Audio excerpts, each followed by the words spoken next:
We're starting. Hello, I'm Viv Lambert. I think we're starting at 2 o'clock, so I'll just chat a little bit to check that everybody's actually in situ and ready to listen. I've been sitting here for a couple of minutes talking to Henry and watching you all arriving from all over the world. Very exciting. I've done a couple of webinars now, but I still haven't quite got used to the fact that there's little old me sitting here in my cubicle in Woodstock near Oxford in England, and you lot all around the world able to see me and hear me, I hope. So welcome to the online conference, and I'm going to talk today about tips to get kids talking. Hopefully you'll find it useful. It's not that easy to do speaking activities via a webinar because obviously I'm the only person who can speak, but do feel free to respond to what I'm saying in your chat box, and any questions we'll try and get back to you at the end. So I think everybody who's coming should be here now, so I will begin. Yeah, 10 top tips to get kids talking. Bit of a tongue twister there. When I told somebody I was doing this talk, they said, surely teachers need tips on how to stop kids talking. As we know, primary classrooms are often quite noisy places. But here, obviously, we're talking about getting them to speak in English. And speaking fluently is one of the greatest challenges when learning a language. You need to think and speak at the same time, and this requires a lot of hard work and a lot of practice. And we're not just talking about kids here. I've actually been learning Spanish for a few years now, and a trip to Spain this summer, my family pushed me forwards every time we needed to speak in a shop or on the street. And I was completely dumbstruck, terrified to just ask the way somewhere or ask for the price of a cucumber. What if I got it wrong? What if they didn't understand me? Or even worse, what if they laughed at my funny accent? So I can totally identify with the challenges facing learners when it comes to actually speaking. There's so much to say about speaking, and difficult to know where to begin. So I decided to structure my talk around 10 tips to help you get kids talking. So my first tip is to start now. By start now, I mean start young. Children are less inhibited when they're young. When they get older, or upper primary and teenagers, they start to get more inhibited and embarrassed about what they're going to sound like. Young kids are good mimics, and they can get their mouth around the sounds more easily. We know from bilingual children that they have no difficulty with accents. So really, the earlier, the younger you get kids speaking, the better. But also, by start now, I meant start at the beginning of the lesson. So start with a warm-up activity, perhaps using a chant or a song from a previous lesson, or a game, like Find Somebody Who has a birthday in April, or these type of warm-up games, just to get them loosened up and speaking from the very beginning of the lesson. Classroom language is an obvious way to get speaking into the classroom from the start, using greetings when they come into the classroom, asking hello, how are you, what's the weather like today, what's the date today. When you leave the classroom, saying see you tomorrow, and using the English all the time to praise them, saying, well done, or that was great, good job. I always think of classroom language as kind of language that comes for free. The kids don't have to actually learn it or focus on the structures. it's a chunk of language that just sinks in if you use it time and time again. There's no need to analyse it. So I think there are lots of ideas, I'm sure you're already doing them, for establishing routines of classroom language from the beginning. When I was last in the classroom, I used to use a clapping chant, and this was kind of to get them to stop speaking, actually, which is a bit ironic. But when there was a lot of noise in the classroom, I would chant, "Are you listening?" And they all replied, "Yes, we are." So every time they heard that, "Are you listening?" they would all reply, "Yes, we are." So I never had to actually teach them those structures. So that's the kind of thing I think you can establish from the outset and use every day, and they will pick it up without even realising. So that's the first tip, to start now. Start early and start young. Secondly, I thought we have to talk about listening. So let them listen is my second tip. Expose children to lots of listening. There's you, the teacher, so teacher talk. There are stories and songs. There's different media, CDs and videos. And they can also listen to each other. So expose them to as many different sources of listening as you can. Different voices and accents. Listening and speaking are truly integrated, and half the skill of speaking is actually about listening. You need to give kids time to absorb, just like when we're learning our mother tongue.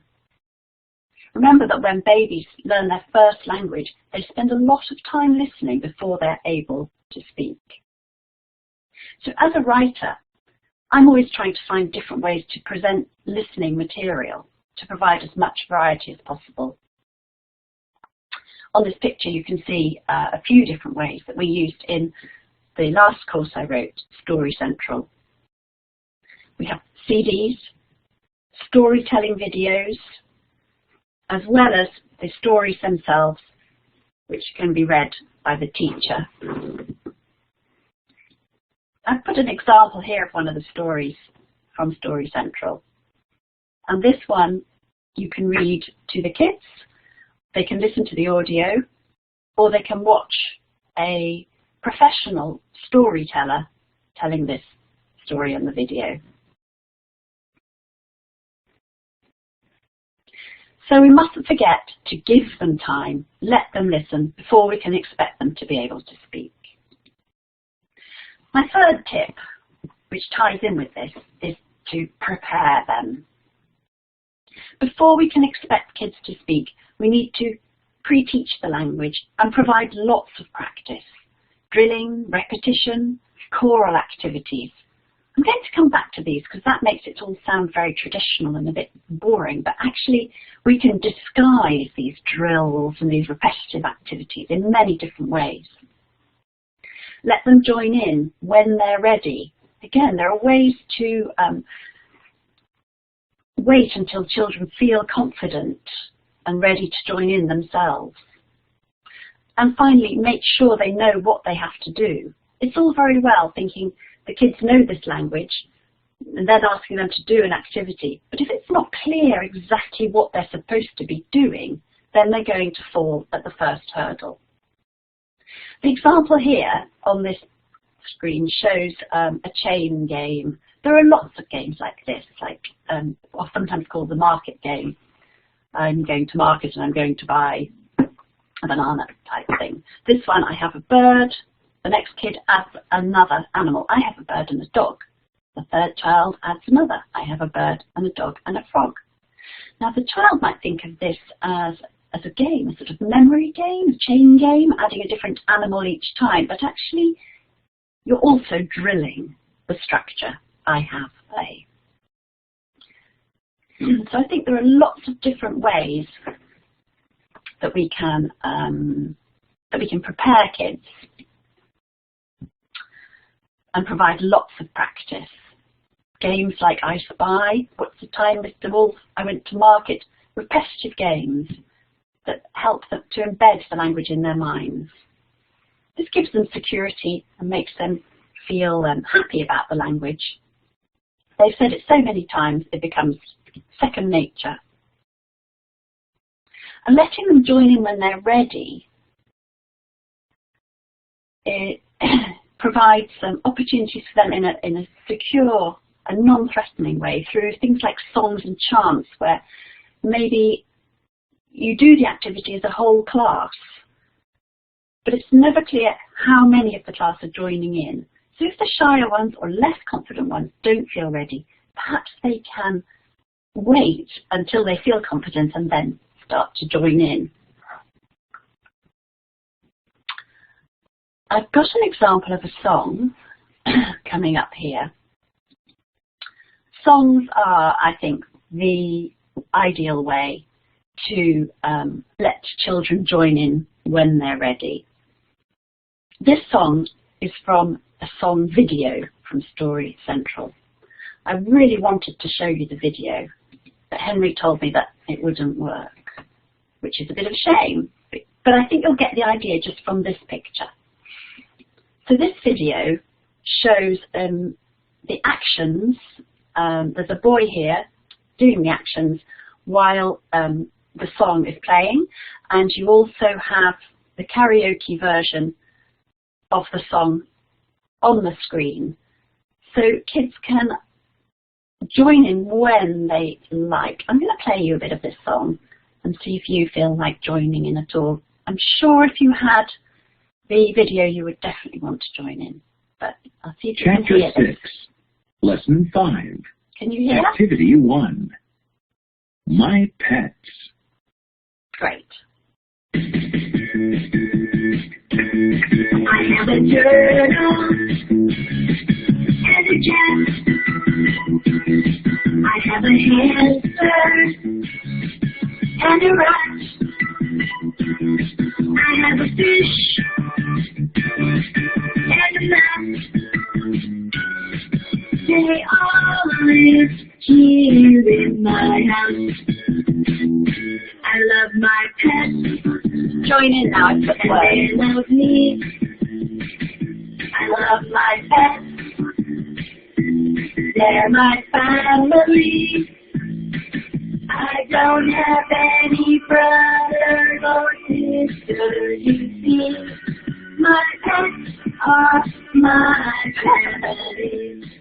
Okay, you can all sing this I have a verse. bird Are you singing? and a dog.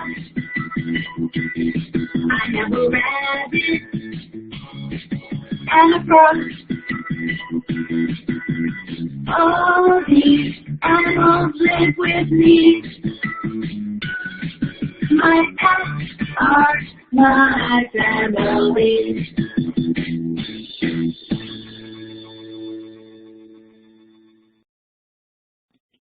Now, I don't know about you, but I cannot hear that song without joining in.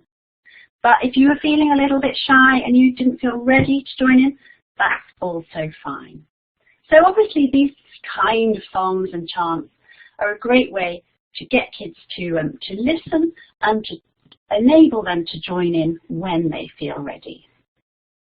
Excuse my voice, my singing voice, by the way, but I just can't help it. Okay, so songs help them to embed the language in their mind, and they help, of course, with intonation and pronunciation. And this brings me to my next point. Number 4, give plenty of pronunciation practice. How can kids be expected to pronounce something if they have to say something if they can't yet pronounce the sounds? Now, all our course books have lots of pronunciation activities in them. Here's an example of a chant, which you could also call a tongue twister. And this one was particularly aimed at our Spanish-speaking learners who I think have a lot of problems with the h sound. So this chant, I have a hamster in my house, a hungry hamster in my house. Now to say it a little bit faster, I have a hamster in my house, a hungry hamster in my house. I have a hamster in my house, a hungry hamster in my house.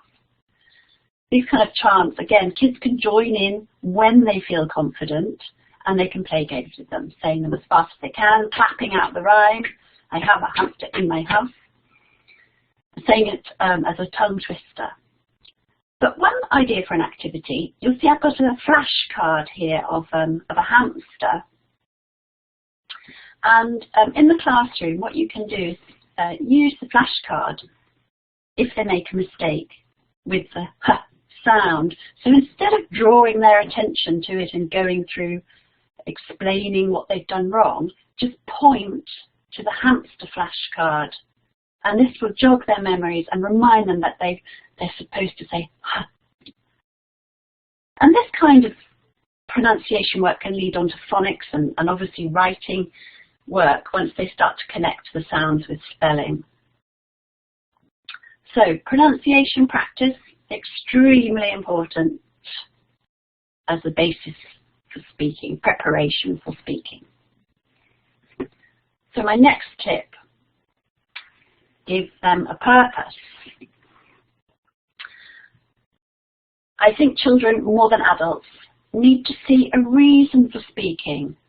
For example, to complete a picture or to find some information or to put on a play, so that the end product is a motivating factor for them. Where adults will just learn a language as a kind of intellectual game, or just because they want to learn, children kind of need a purpose for speaking, and a purpose that they can relate to, a communicative need. So we need to set goals for activities and make sure that the activities are structured and supported and have a clear outcome. So guessing games, again using repeated chunks of language like 20 questions, and miming games are particularly good for this. Information gap activities, pair and group work, telling stories, role plays, personalisation activities. These are all ways that we can give kids a purpose for speaking in the classroom.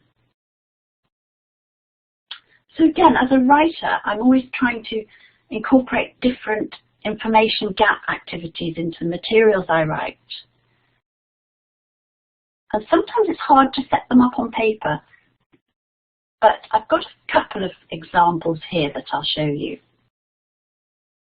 So this one here that you can see on the page, do you like pizza? In this activity, put a lot of food flashcards at the front of the classroom face down, and ask children to take it in turns to come to the front and turn over the top card. They look at it, and the class take turns to put up their hands and ask, do you like pizza? The child at the front answers, no, I don't, unless the card shows a pizza, in which case they answer, yes, I do. And the child who asks takes their place at the front. So they see it as a game. It is a kind of information gap where the children asking don't know what's on the flashcard. Flashcards are a great way a great resource for information gap activities.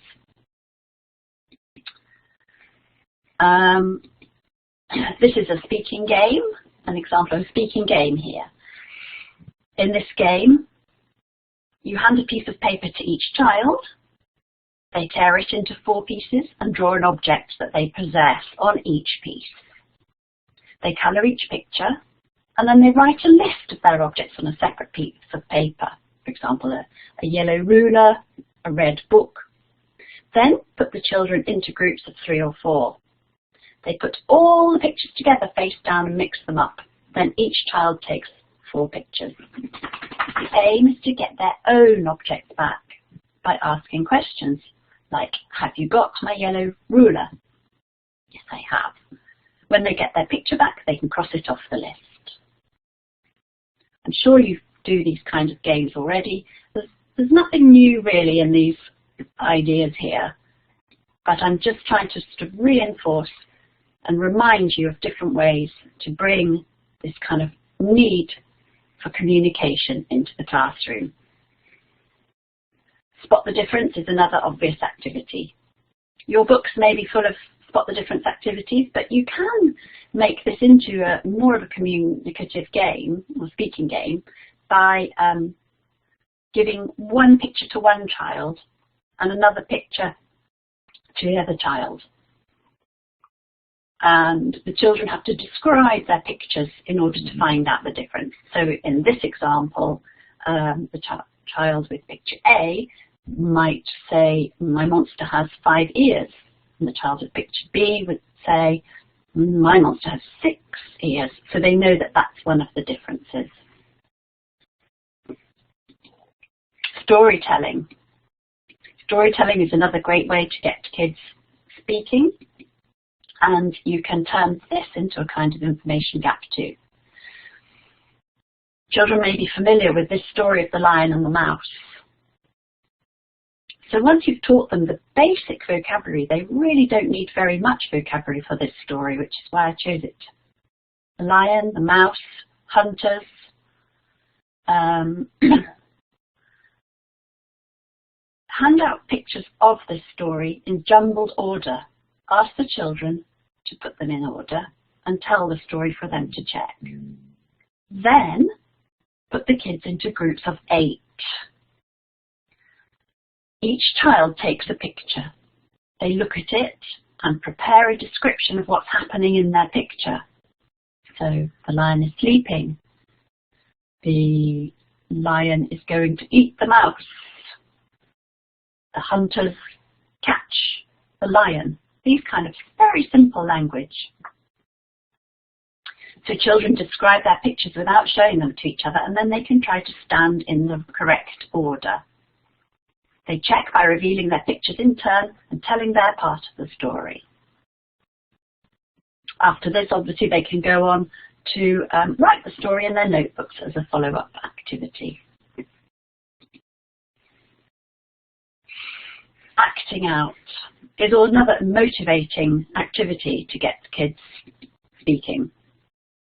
This slide shows children acting out a story from Story Central, The Hungry Giraffe. This is a folk tale about how the giraffe got his long neck. So here you can see the monkey kindly offering the giraffe some bananas, because the giraffe can't reach the trees at this stage. Masks and props enable children to be somebody else. They can talk in a different voice, makes them less inhibited, and they have a reason for speaking in order to perform the play or the story. I included this picture from Story Central to show you the story of the hungry giraffe. Okay, so I think we're moving on now from giving them a purpose to the next tip. Number 6, personalise. Now, I think personalisation activities are kind of natural information gap, really, because you don't know what the other person is going to say unless you know them very, very well. You may not know, how many pets they have or what they can do or when their birthday is. So children are motivated to speak about themselves as well. They like talking about themselves. Their surveys and questionnaires are meaningful, and they give children a choice and give everybody an opportunity to talk. So class surveys are a way of involving the whole class in a real personalisation activity, which they collect information from each other. So here you can see a survey about pets, another about abilities, and then the class vote, which is perhaps requires a little more language input, but you may not know whether kids would choose cats or dogs, and if they had to vote for one or the other, which would they choose? So drawing on their personal feelings shows them that you think their opinion is valid and gives you an opportunity to get to know the kids and what they really think. So you're not having to provide any artificial information for them to exchange. The information is genuine and it's theirs. Here's a personalisation activity, a game. So give the children a piece of paper to write 3 things that they like doing. The examples here: I like watching TV, I like playing football, I like meeting my friends. Then ask them to move around the room and find somebody who has lots of things in common with them. Now again, I haven't talked you through the stages. You need to prepare the kids for this activity with the grammar and vocabulary they need, and also with the functional exchange. So here I've put in the speech bubbles, I like playing football, do you? And the replies would be, sorry, I don't, or me too. So they go around the room telling each other what they like and listening to the other classmates' responses. So the aim is to find the person they have most in common with and then report back to the class. This kind of activity teaches kids to value other people's preferences and opinions too. And talking of valuing opinions and giving different opinions, here's another activity I've used in class. Have a look at this picture. Can you describe it for me? What can you see? You can see Tuscany, someone suggests. Yes, what's it like? Can you give you some adjectives to describe it? Picturesque, very nice. Lush, sky's blue, dreamy, peaceful. Okay. Now, relaxing on it. Okay, enough. Now imagine you're a teenager and you live in a little house on the hill there. There's no Wi-Fi, there's no bus to town, you've got no friends living nearby. Can you describe it again? Boring, lonely, deserted, awesome, isolated, sad, remote. Brilliant. The activity works. Getting kids to describe a picture and then reconsider it from a different point of view will help them to understand there isn't always a correct answer, and other people's opinions are just as valid as their own. And this ability to analyse and think about points of view is a key critical thinking skill. Okay, we're near the end now. My next point, remember their age. I'm sure you all do this as teachers, but it's very important to keep activities within the age, interests and abilities of the child. So we can't expect them to do things in English that they can't yet do in their mother tongue. Remember, they're not necessarily competent communicators in their own language. So as a writer, I'm always trying to gear materials to the ages and interests of the children. So on this page, you can see different things. Discussions, is socialising online good or bad? Now, you perhaps wouldn't use that with a 6-year-old, but maybe you would with a 13, 14-year-old. So just different activities are going to suit different ages and interests. It's fairly obvious, but I had to include it in there. Number 8, be clear about when they can use L1. So give clear instructions, prepare them well, praise them for using English, but do let them know if it's okay for them to use their own language. And use strategies to make sure that English is used when you want it to be used. I think a lot of these critical thinking activities are quite high-level thinking, and you can allow them to use their own language. But if you've prepared them well to say something in English and they do lapse into their own language, then there are various strategies you can use. For example, repeating back to them what they have said, but in English, or just reminding them, a gentle reminder, say that again in English, please. Remodelling it, responding to it in English.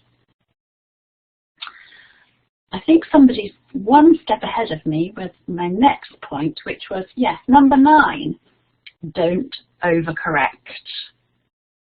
You can help kids with their speaking, but don't overcorrect them. Remember that fluency is the aim in a speaking activity and not accuracy. They need plenty of encouragement, so they will speak up even if they're not totally convinced about their contribution. They need to feel confident, and more than that at this stage, we want to nurture in them a positive attitude towards speaking and learning English. So plenty of praise. Well done. Very good. That's right. Try again.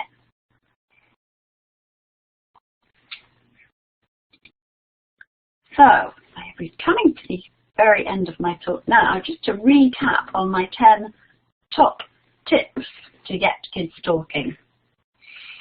Number 1, start now, start early and young. Number 2, let them listen so they have time to absorb language before they can produce it. 3, prepare them well for every activity you expect them to do. Number 4, give them plenty of pronunciation practice. Number 5, give them a purpose. Make a communicative need in the classroom with information gap activities and personalisation activities. Included number 6, personalise. Number 7, remember their age and make sure the activities are appropriate to their age and interests. Number 8, be clear about when they can use their own language.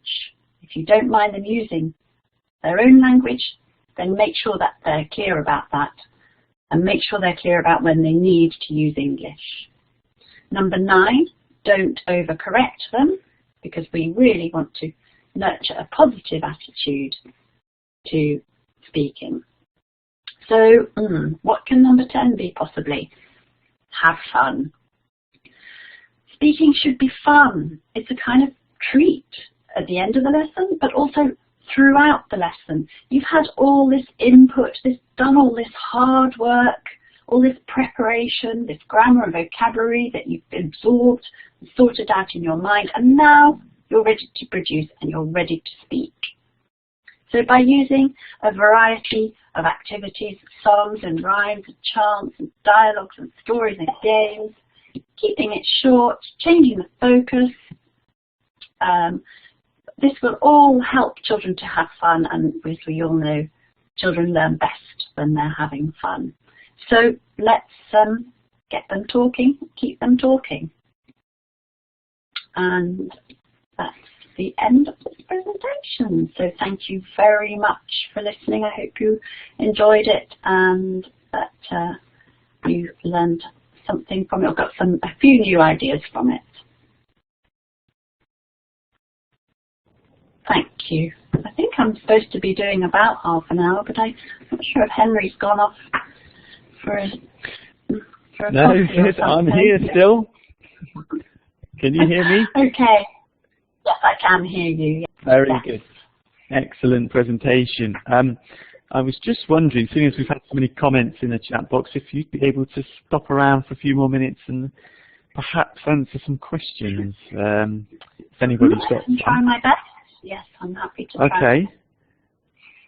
So, eyes on the chat box in, please, everybody. If you can type in your questions for Viv, if you have some, about the talk, then she's going to stay for a short while and answer a few for us. So please write in the chat box now if there's something you would like to ask.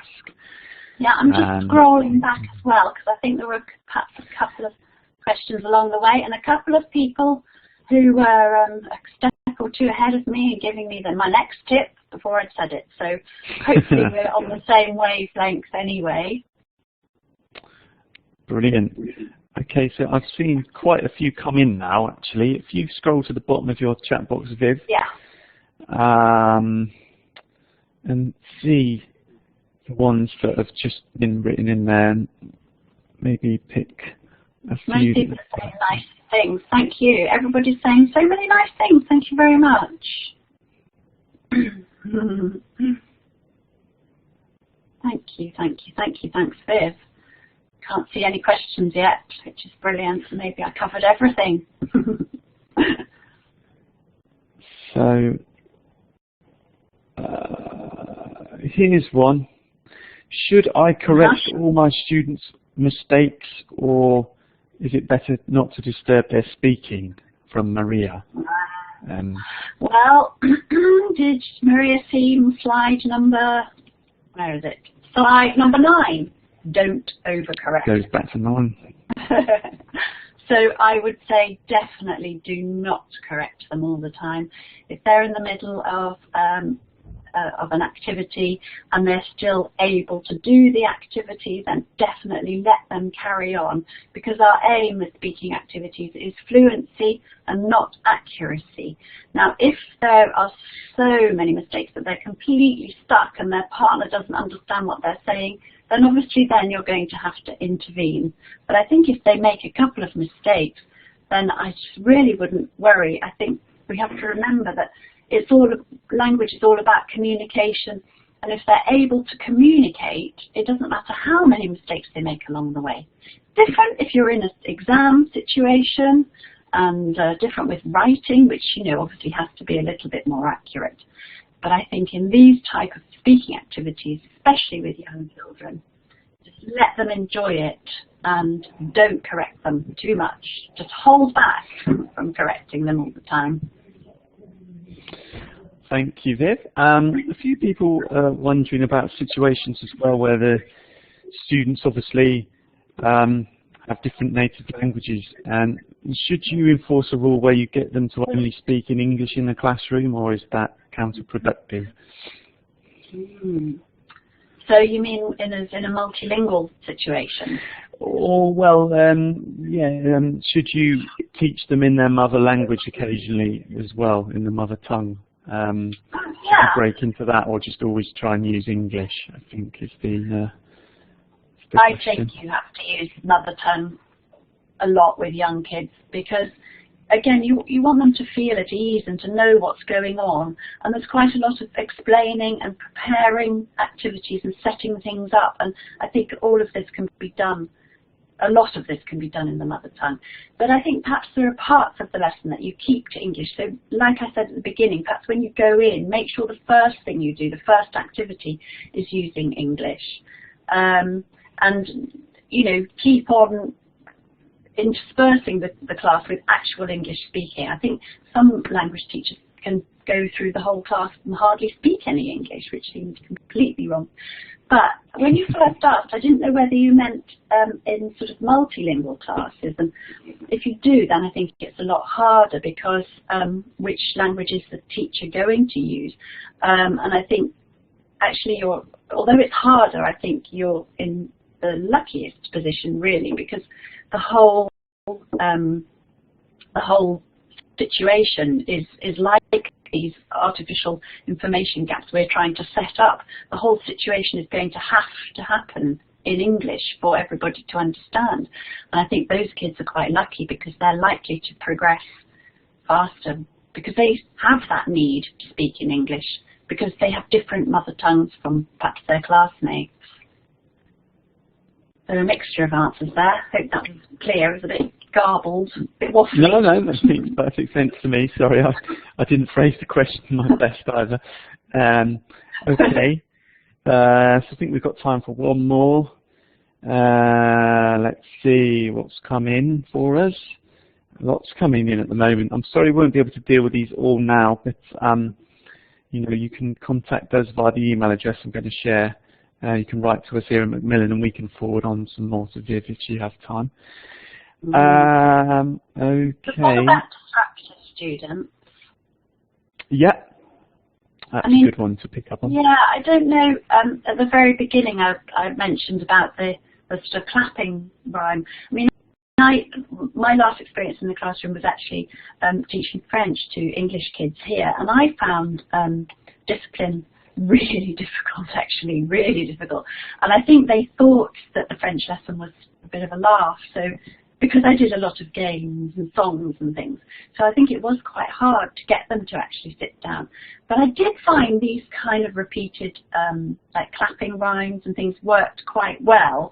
And if you can use one of these activities to try and calm them down or discipline them, but also combine that with some English, then you're kind of killing two birds with one stone. So I mean, the example I gave at the beginning was this clapping rhyme that we used to do, where the teacher says, "Are you listening?" and everybody will stop. If they don't stop, you keep on asking, and they need to respond, "Yes, we are." And there are different things like that, or stand up, sit down quietly, stand up, sit down, look at me, and get them to actually stop and do a little action or repeat a chant back to you or something. But yeah, I think I don't envy you. I think disruptive students are a big problem.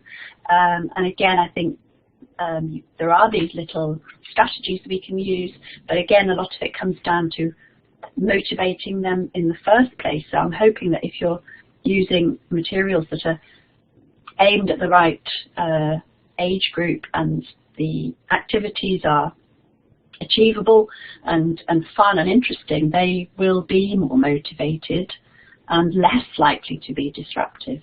But it is a tricky one. Excellent. Thank you, Viv. So I think that rounds things off nicely for today. Well, for Viv's talk, sorry, because we do have one more coming. Viv, would you like to say a few final words to everybody? Yes, just to say thank you very much for listening.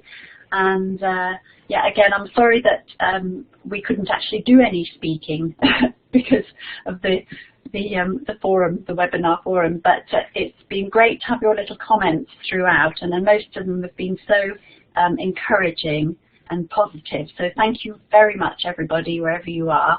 And yeah, I hope you enjoy teaching your speaking in your English lessons over the next couple of weeks and forevermore. Thank you. And it seems Rafa's a bit camera shy, so we will... He's actually right under the desk at my feet now. He's giving me a... Oh, right. He's sort of pawing at me. The dog is in the room. It's 2:45 and he gets fed at 3, so yeah, he'll be on my lap. He'll be on my lap. So we better let you go and do that. Okay. So thanks, Henry. Thank you, Viv. Great job. So you can log out now if you wish. Okay. Yeah. All right. See you again sometime soon. You too. Take care and well done. How do I log out? How do I log out? You just X off. If you just close down in the top right-hand corner. I'm just going to stop the recording now as well while we have a break. Bye. Bye, Viv.